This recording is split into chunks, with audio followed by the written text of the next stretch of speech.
All right, we in the building. Peace, peace. Ladies and gentlemen, welcome to the Ringside Club. Welcome to Thanks for the House with AO. My name is AO. Pardon the audio, man. Supposed to start about, 10 minutes ago. Looking for a little adapter that I can't find. But we're gonna rock with the AirPods tonight. Special post Monday Night Raw edition of Thanks for the House. Right here on the Ringside Club channel. We're live on X, formerly known as Twitter as well. Um, I can't believe I watched that episode of Monday Night Raw and got that promo. That was crazy. That was crazy. Let me sort this out.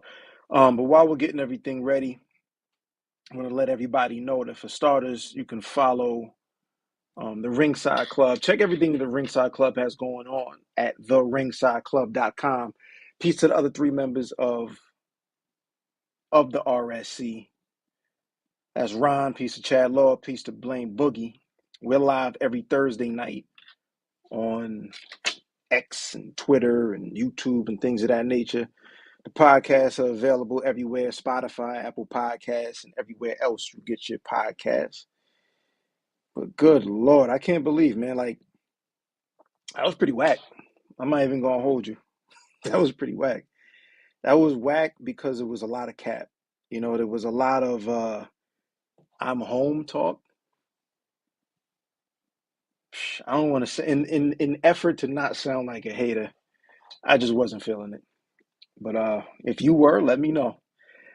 So what we're gonna do tonight is a couple of things. It's two real big bullet points. Number one, like I said, we're gonna go down what happened on tonight's episode of Monday Night Raw, which I usually don't do. I don't ever plan on doing shows this long, but I figured this was a big enough episode that we could break down what did and didn't happen on Monday Night Raw.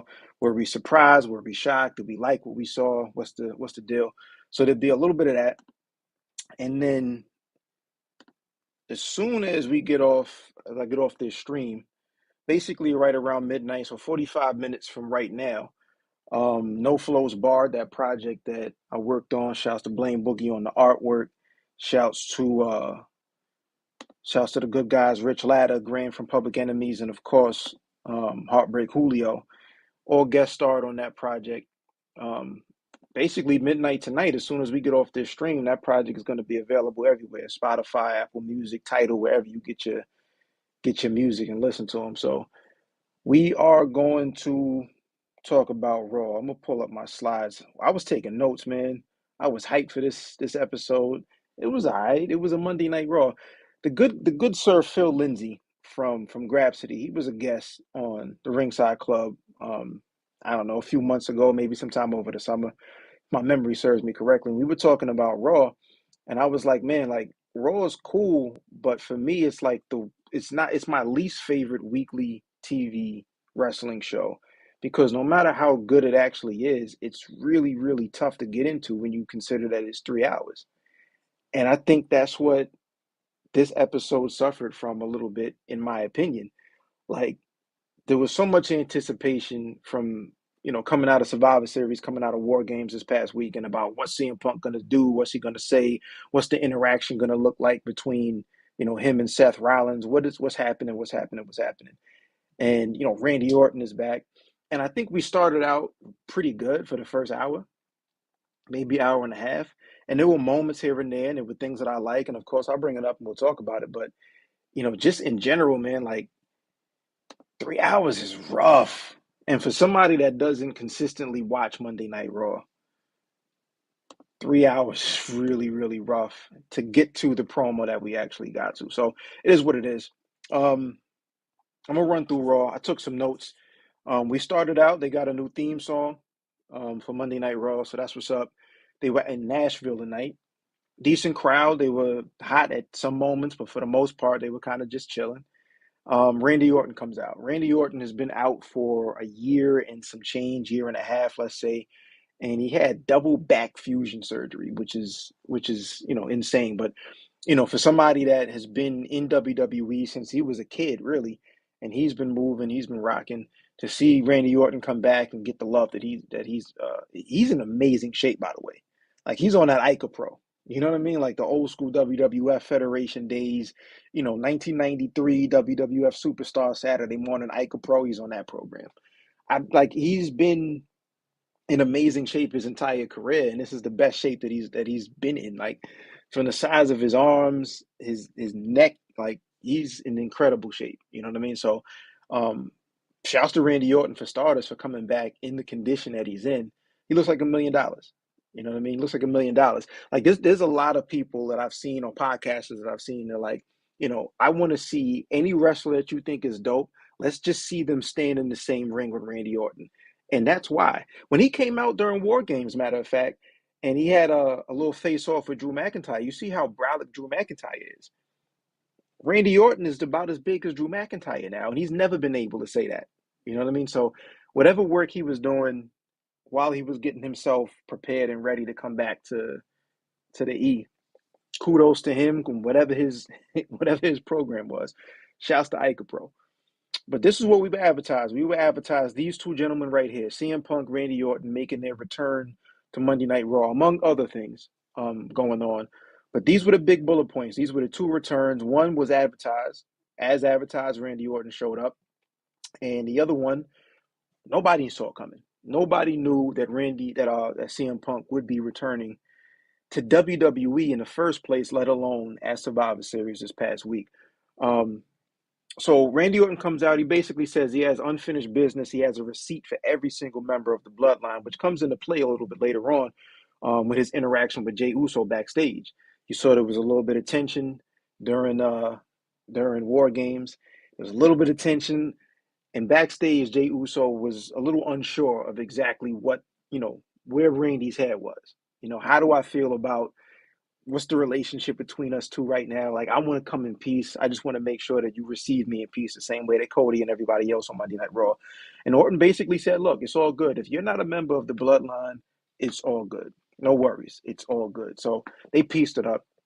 But early in the night, Orton comes out. He has unfinished business and a receipt in the form of an RKO for every single member of the bloodline. And that includes, he said, every single member. So at some point, we might see him pop up on SmackDown when Roman Reigns comes down to the ring.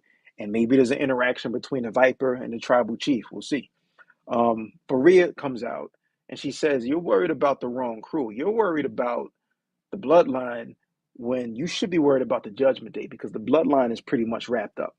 Right, the Judgment Day is in control of WWE, Raw, SmackDown, whatever show you put us on, we're in control. We have the gold, regardless of whether or not we won the War Games match. The plan is one thing. The wins and the losses in that match are a completely different thing. But what's reality right now is the fact that we hold the titles. I'm the women's champ. Dom is still North American. We still have the tag titles with Finn Balor and Damian Priest. We still have Money in the Bank in the bank. We're good. You're worried about the wrong crew. A lot of people chanting for that RKO for Rhea. I think Ron might have tweeted it out, either Ron or Chad earlier on the Ringside Club X account, that had this been 10, 15 years earlier, Rhea would have caught that RKO right in the middle of the ring, exactly what the fans were asking for. But it's current modern day WWE. We can't go crazy. We can't go too crazy just yet. But the bottom line is that Rhea came out. She confronted Randy Orton, and you know, we'll see what that interaction looks like. We saw your man Dom, not Dom, but Dom had the match later on. That was the main event, or at least the main event match. JD McDonough's he's like November next strong health or whatever's going on with the Kingdom over in AEW. JD McDonough's on that same type of time. That same type of time. His second RKO that he's caught in about 48 hours, and he's running around with a neck brace on. He came out later on with the neck brace.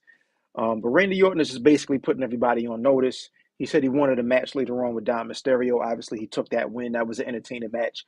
But yeah, we had a tag team turmoil. So the Creed brothers actually won this. It started out with DIY against Alpha Academy. They beat Alpha Academy. They beat Indus The Creed brothers then beat DIY, then the New Day, and finally the last team they beat Imperium.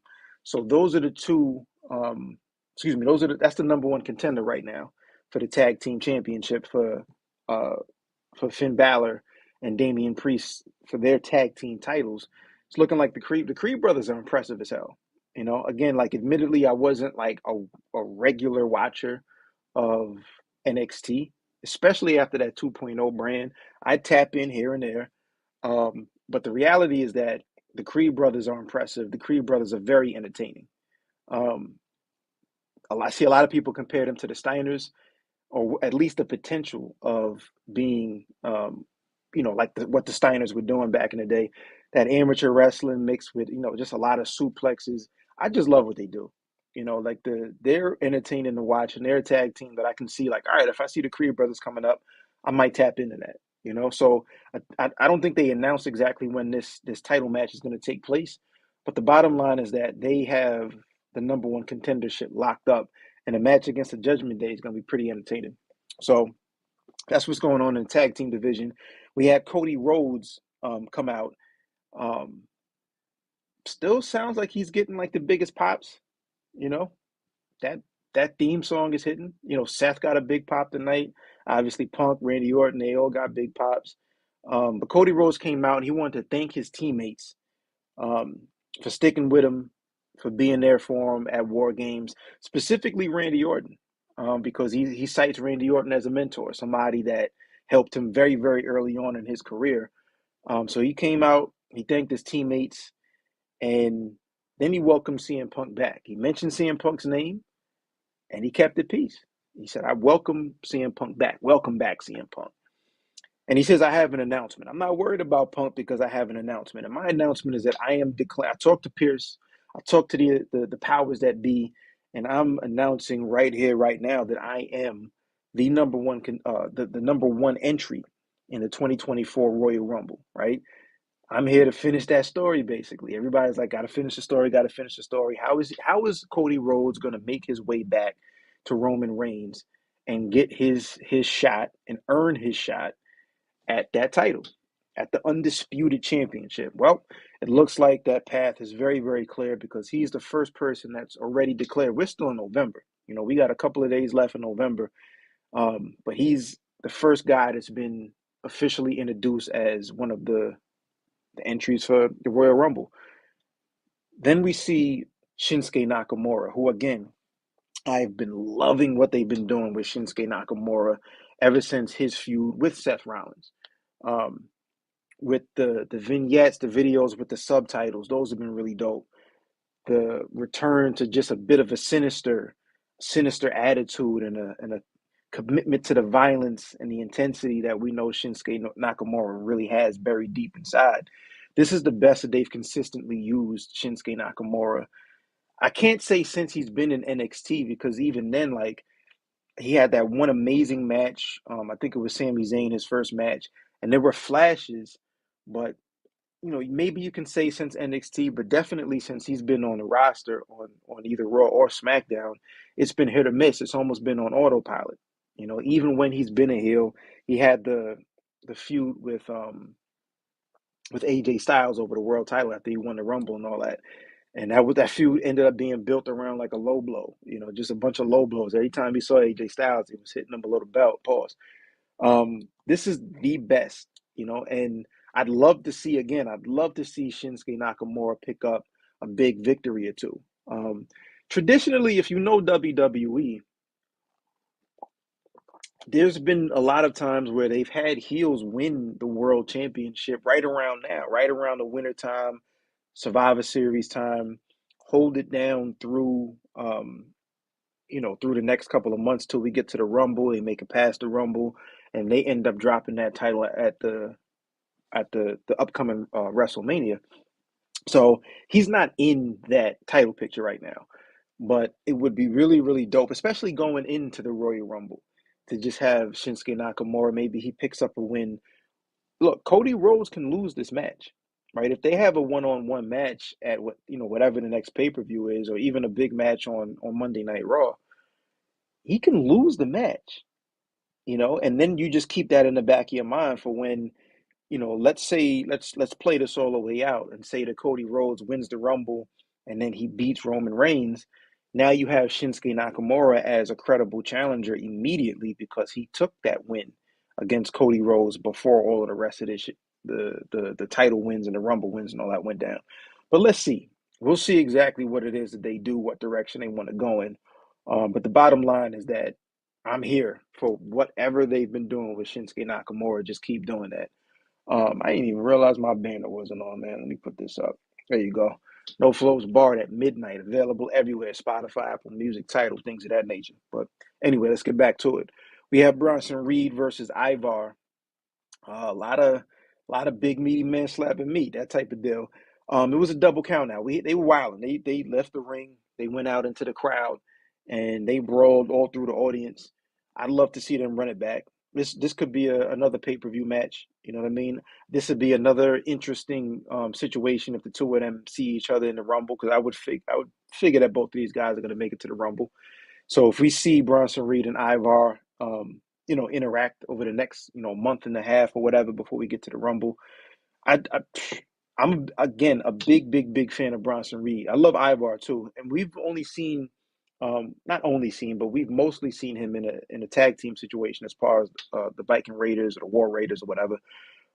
War Machine for all my ROH heads, Ring of Honor heads. But as a singles dude, he's been killing it. You know what I mean? He's been killing it. He had a great match against Kofi Kingston not too long ago. In this match against Bronson Reed, I'd love to see just the heavyweights battle back and forth and go back and forth with each other. Trade a win here, a win there, whatever. But this was entertaining. What I found to be interesting was this stat.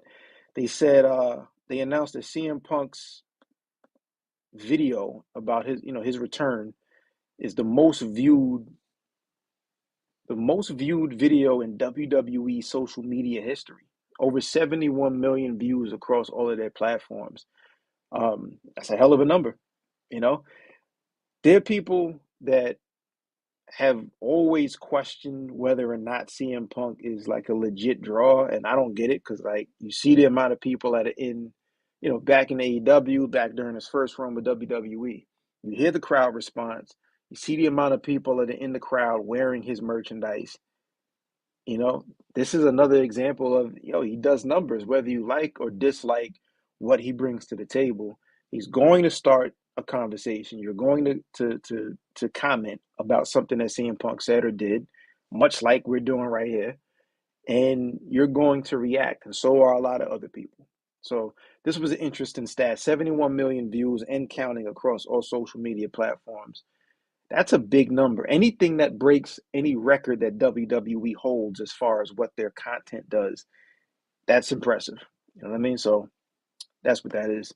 Um, so they made that announcement. We had a backstage segment that I didn't understand, right? Survivor Series Intercontinental Championship match. Gunther soundly defeats The Miz, right? The Miz is the baby face. Gunther is the heel. The Miz tries to cheat. He hits Gunther with a low blow, still can't beat Gunther, and Gunther pins The Miz, or excuse me, submits him, taps him out, doesn't even pin him. He hits him with the Lion Tamer, an ode to Chris Jericho, some have been saying, and The Miz taps out. So the babyface loses fair and square to the heel. No cheating involved, no funny business, no shenanigans. Add to the fact that the babyface tried to cheat. And here we are tonight, backstage segment. The Miz is challenging Gunther to a title match as if you have any rights. You have no claim to being owed anything. So I didn't understand. Like, there was something similar later on with Drew McIntyre and Seth Rollins. And the difference is in the role that they're supposed to be playing. Now, if a heel loses fair and square, and he does what Drew McIntyre did, and we'll talk about that, then you're going to expect that the babyface is going to want revenge. And part of the deal is I'll put the title on the line. In this case, the Miz, get to the back of the line. You don't, everything that I said about you, you don't deserve to be in the same ring with me. I'm Gunther. I'm the best Intercontinental Champion ever. What did you do? What did you prove at Survivor Series that would change my mind about that? I tapped you out. You don't belong in the same ring. Get out of my face. So I didn't understand this. Didn't make any sense to me, but here we are with the Miz challenging Gunther. I bet. Whatever. Now here's a little bit of energy. We had Seth Rollins come out. Seth Rollins the reigning champion, the reigning world champion, excuse me, he makes his way out to the ring. Huge ovation, of course. But then Seth Rollins is met with some CM Punk chants, right? You had the people that chanting his name, and you see this look on his face right here. This is when the crowd is chanting for CM Punk before Seth Rollins can really say much. And Seth Rollins is like, yo, this is the best you got? Oh, you CM Punk fans, get it out of your system because I'm not going to waste another second, another moment saying anything about that hypocrite. Some people cheer, some people boo.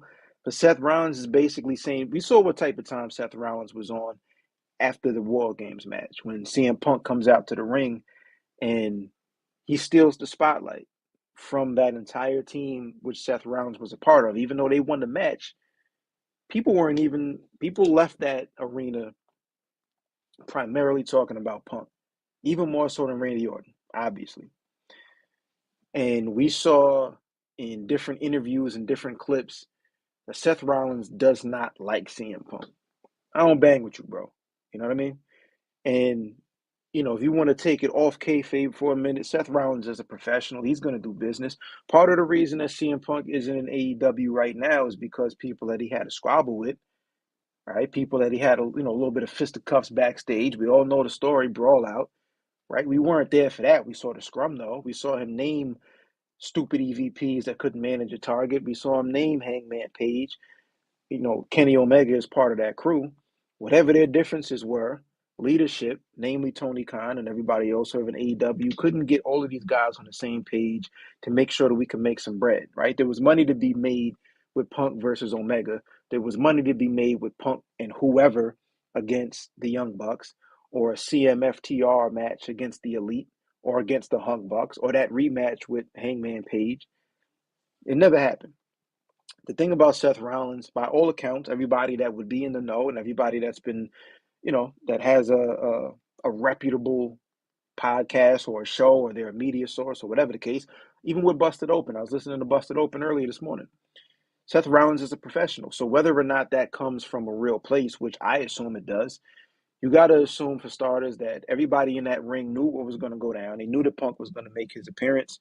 And they knew that people were going to capture that moment with their cameras, right? We don't even need to have WWE cameras capturing this moment. Of course, they're there, but in reality, everybody's going to share this from their phones.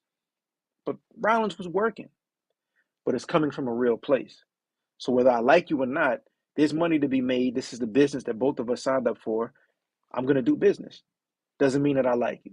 So that real animosity, that real feeling that Seth Rollins has for CM Punk, and we don't know if it's reciprocated. We don't know how Punk feels about Rollins. Right? He didn't even mention his name during his promo, but again, we'll get to that. We know that Rollins doesn't bang with Punk, and he came out and said, I'm not going to waste any time. You got to figure at some point, Rollins is going to mention Punk. Rollins and Punk they're going to cross paths. Wasn't meant to happen tonight. But I'm feeling itchy. I'm feeling like I want to defend my title. I'm feeling like I want to put the world championship on the line. And basically, before Seth Rollins can announce that he has a match scheduled next week, which turned out to be a one-on-one match against Jey Uso. So we have Jey Uso versus Seth Rollins for that WWE World Heavyweight Championship next week on Raw. Before Seth could even get that, announcement out of his mouth, we see Drew McIntyre. He comes out and he's saying, look, we had a match. You beat me fair and square. In fact, you told me that after you beat me, it's going to be the best thing that's going to happen to me because I'm going to figure out what I'm missing. And I figured out what I'm missing. It's basically sympathy and the empathy. That's not me. That's what cost me the match. The next time we have a match, all of that goes out of the window. No sympathy, no empathy. I'm not giving you a chance to recover like I did and surprise me with a win. In reality, I know I deserve a world title shot and I want it. And the next time, we're going to have a different story to tell. Cool story. Now remember what the dynamic here. Seth Rollins is the face. Drew McIntyre, he's the heel, right? He was on the heel side at War Games with the Judgment Day. Not a member of the Judgment Day, but he's the heel. So just keep that in mind.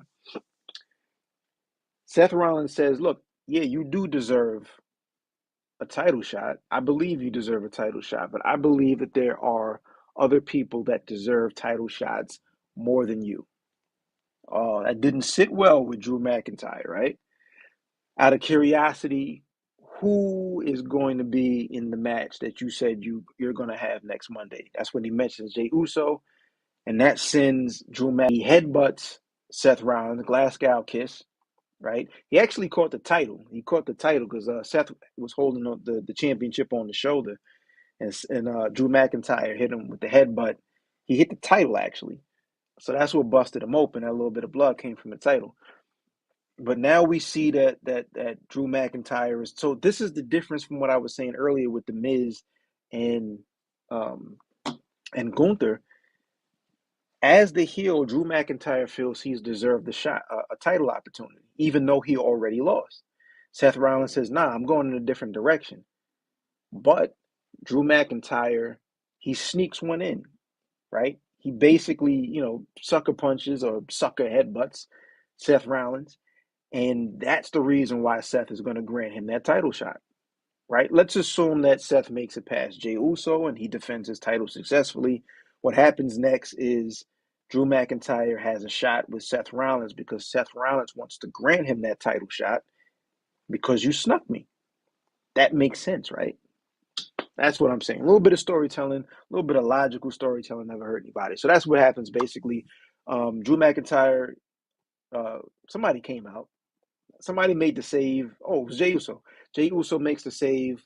Um, Drew McIntyre catches a double super kick, and he's out of there.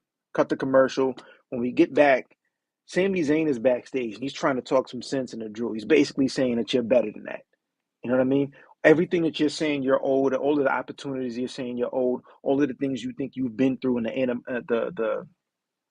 the struggles you've had to overcome. Who do you think you're talking to? You lost in front of your family, so did I. Right? The difference is you've already been a world champ. I haven't even been a world champ one time yet. Right? We both had to deal with the bloodline. We both had things that we had to overcome. The difference between you and I is I dust myself off and walk with integrity, basically. And look what you just did. You snuck him. And Drew McIntyre's like, yeah, yeah, yeah, good advice. And I'm getting advice from Rollins and even advice I'm telling myself. And you're right. So I think I need to get back to my winning ways. I'm going to go to Pierce and I'm going to ask for a match next Monday night with you. Nice little twist there. So basically, we have Drew McIntyre versus Sami Zayn next week on Monday. We have Seth Rollins defending against Jey Uso next week on Raw.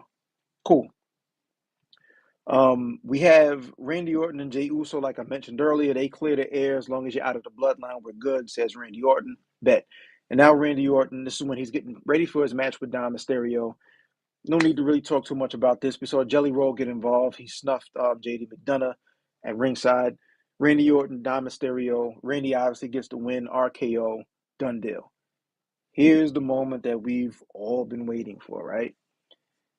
We were waiting since Monday after we saw this, right? We saw Punk come outside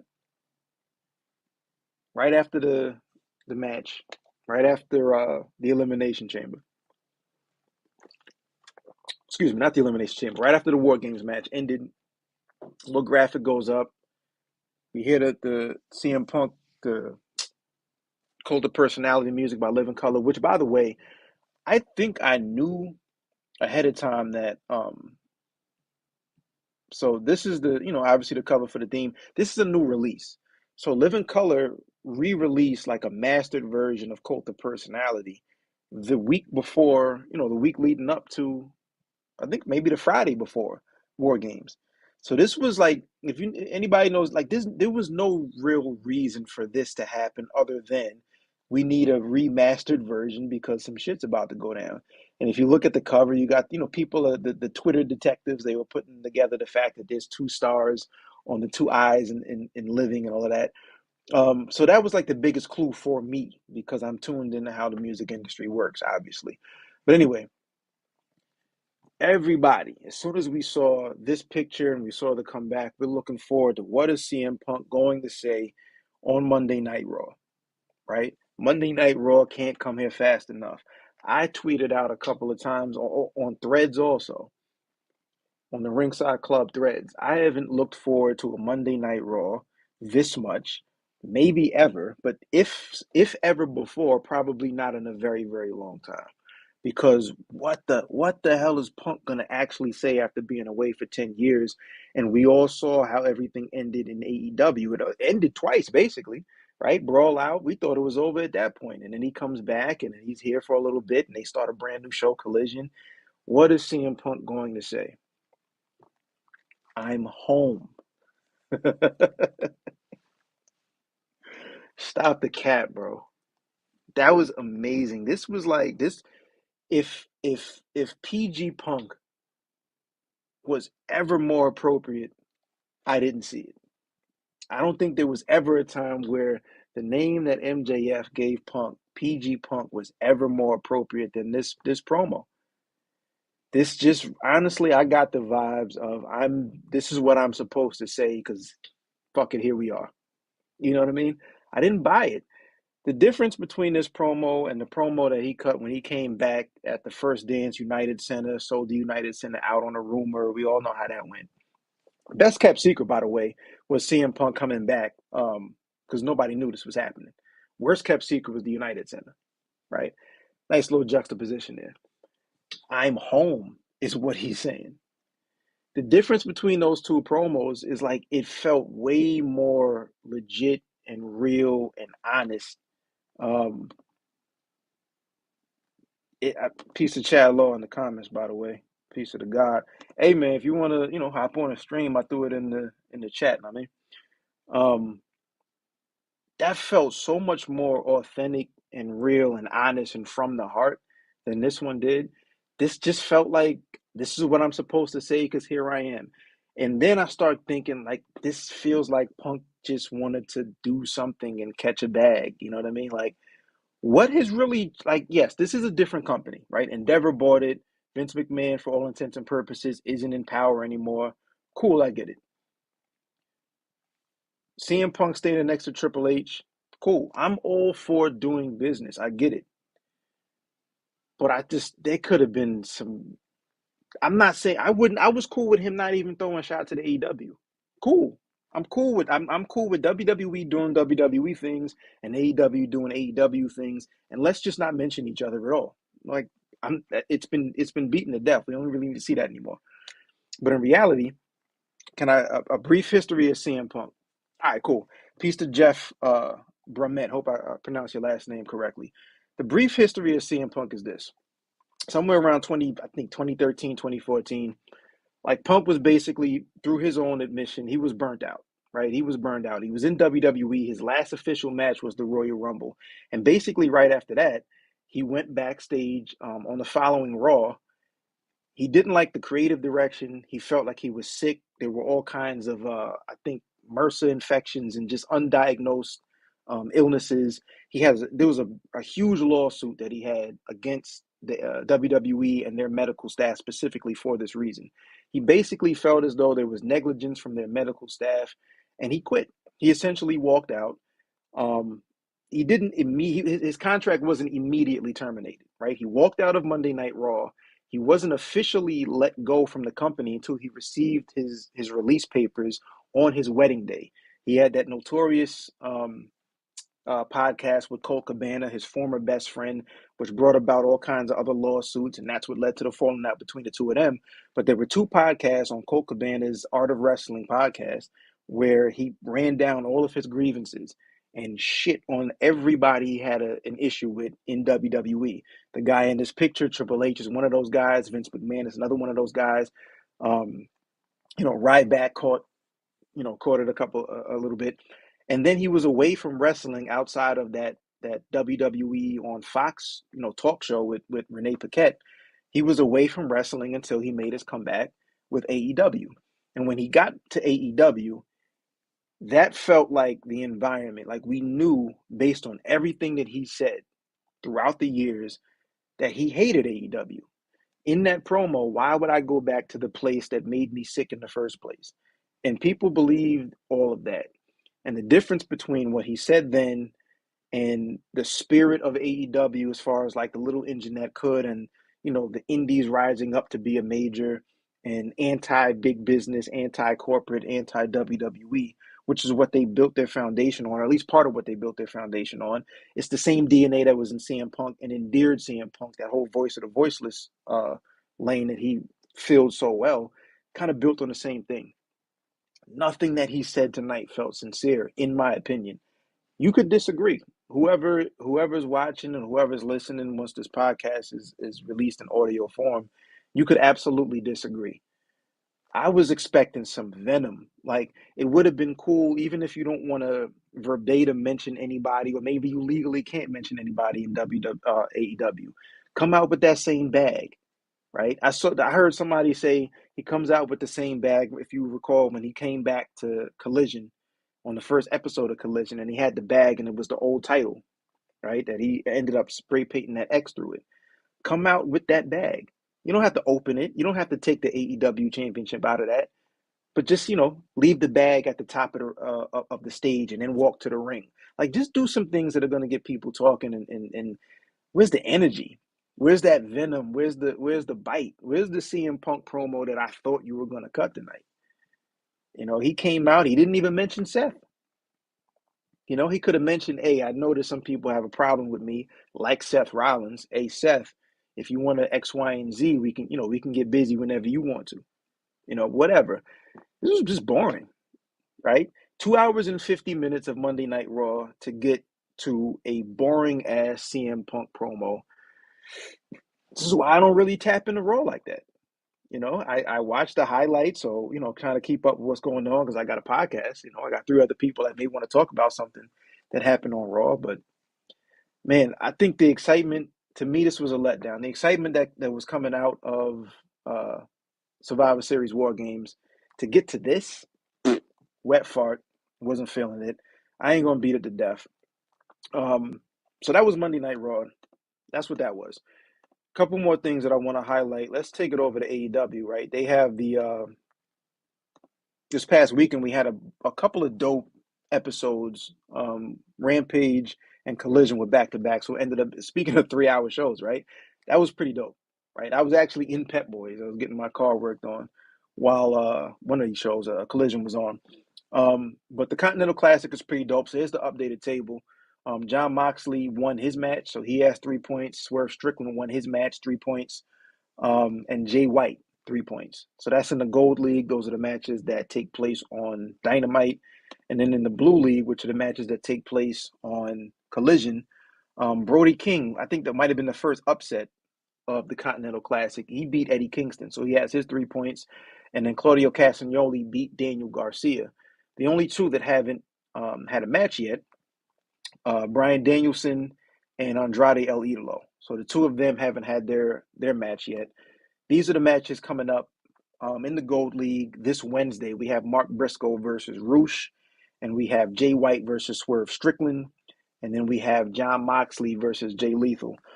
Jeff, Braun Strowman, I believe, was injured. The only time that we've seen him, when they had the memorial show right after Bray Wyatt passed away, Braun Strowman came out, and he was a part of, he was front and center, actually, of the group of superstars, a group of wrestlers that were at the top of the stage when they had the 10 bell salute and paid tribute to Braun Strowman. But other than that, he's been injured. I don't remember what the injury was, if it was like a knee injury or a neck injury. I think it might have been neck.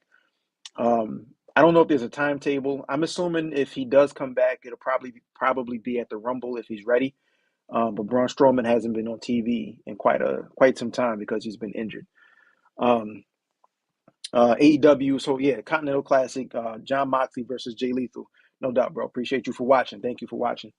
Um, I think the Jay White and Swerve Strickland match could be maybe like the first draw that we get, because we haven't had any draws. If you remember, the scoring is 3 points for a win, 1 point for a draw, and nothing for a loss.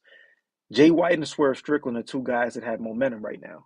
So I'm not sure if they want either of them to lose to the other yet.